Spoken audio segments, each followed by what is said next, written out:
જિલ્લાના થાનગઢમાં રાત્રે ચોરીનો પ્રયાસ કરતા શખ્સને સ્થાનિકોએ દબોચ્યો। હીટરનગર 2 વિસ્તારમાં રાત્રે ચોરીના ઈરાદે શખ્સ ઘૂસ્યો। જો કે ચોરી કરતા પહેલા જ લોકો જોઈ જતા શખ્સને પ્રથમ માળેથી નીચે આવવાનું કહ્યું। તમારી સામે હાજર થઈ જાવ, ગાડી બોલાઈ લ્યો, ખાલી ફોન કરો, ખાટને ફોન કરો, ખાટ સાહેબ જે નવો આવ્યો ને એને ફોન કરો। મશીન બી બહુ નથી આપે પાવર નથી કરતો હું ઉપર આવીને મારશું ને પાવર નો કેટલું બધું મફતિયાનો ક્યાં બોલ્યા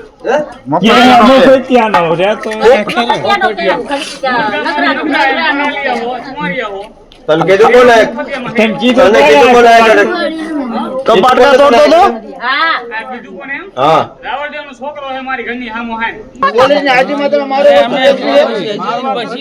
રાજકોટમાં મધરાતે ખેલાયો ખૂની ખેલ। સંત કબીર રોડ ઉપર 2 સગા ભાઈની હત્યા કરી દેવામાં આવતા ચકચાર।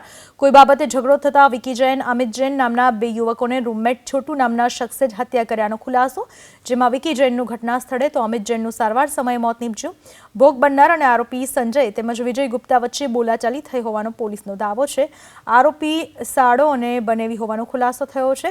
તો આ તરફ મૃતકના પરિવારજનોએ આરોપ લગાવ્યો કે પોલીસની હપ્તાખોરીની સિસ્ટમના કારણે હત્યા કરવામાં આવી છે। આરોપીઓ પોલીસની રહેમનજર હેઠળ દેશી દારૂનો વેપલો કરતા હોવાનો આરોપ લગાવ્યો। જે પરિવાર ઉપર નીચે જ રહે છે અને એ પરિવાર વચ્ચે કંઈક નજીવી બાબતે ઝઘડો બોલાચાલી થઈ હતી અને પછી ઝઘડા બોલાચાલીમાંથી મારામારીમાં પરિણમ્યો, જેમાં 2 ભાઈઓ ઉપર હુમલો થયેલો છે અને જેની અંદર તેઓ ખૂબ ગંભીર રીતે ઇજાગ્રસ્ત થયેલા હતા।